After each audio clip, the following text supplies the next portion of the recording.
হত্যা, ধর্ষণ, চাঁদাবাজি, মাদক কারবার, অবৈধভাবে বালু উত্তোলন, অস্ত্রবাজি হেন কোনো অপরাধ নেই যা করেননি নরসিংদী ১ আসনের এমপি নজরুল ইসলাম হিরু। এসব অপরাধ করার ক্ষেত্রে কাজে লাগিয়েছেন সংসদ সদস্য পদকে। সবচেয়ে বড় কথা, এমপি হিরুর সরাসরি নির্দেশে হামলা করা হয় বৈষম্য বিরোধী ছাত্র আন্দোলনের উপর।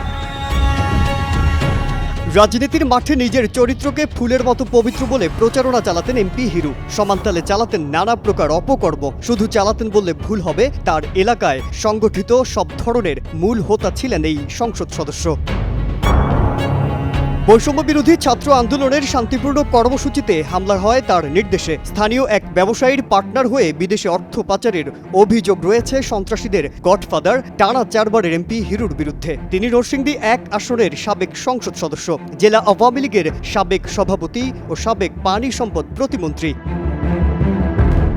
এছাড়া তার বিরুদ্ধে আফজাল উল মনির নামের এক শিল্পপতির ব্যবসায়িক পার্টনার হিসেবে ছেলে তিশানকে দিয়ে বিদেশে অর্থ পাচারের অভিযোগ উঠেছে। এদিকে গত 2রা আগস্ট এমপি হিরু তার আশীর্বাদ পুষ্ট আওয়ামী লীগ নেতা SM কাইয়ুম, দীপক সাহা, জেলা ছাত্রলীগের সভাপতি আহসানুল ইসলাম রিমন ও সাধারণ সম্পাদক শাহজালাল আহমেদ শাওনের নেতৃত্বে বৈষম্য বিরোধী কোটা আন্দোলনকারীর ছাত্রদের উপর নির্বিচারে আক্রমণ চালায়।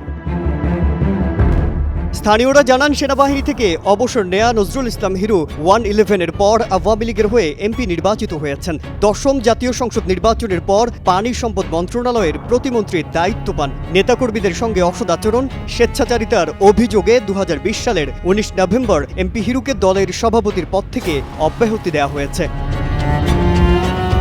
গত 15 বছরে তার বার্ষিক আয় স্থাবর অস্থাবর সম্পদ হয়েছে অন্তত 20 গুণ। দ্বাদশ জাতীয় সংসদ নির্বাচনে দাখিল করা হলফনামায় তিনি বার্ষিক আয় দেখিয়েছেন বাড়ি ভাড়া থেকে 19,95,840 টাকা, ব্যবসা থেকে 7,32,000 টাকা, ব্যাংকে আমানত 14,83,353 টাকা, পেনশন থেকে 2,45,433 টাকা, সংসদ সদস্য ভাতা 20,64,000 টাকা ও খেতাবপ্রাপ্ত মুক্তিযোদ্ধা হিসেবে 4,80,000 টাকা।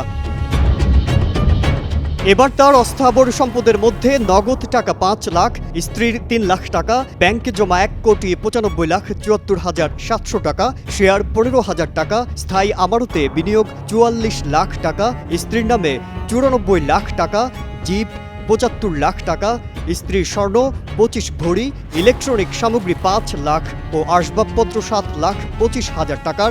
স্থাবর সম্পত্তির মধ্যে অকৃষি জমি 2 লাখ টাকা ও 5 কাঠা জমির ওপর 7 তলা আবাসিক বাড়ি, যার মূল্য 3,20,35,600 টাকা।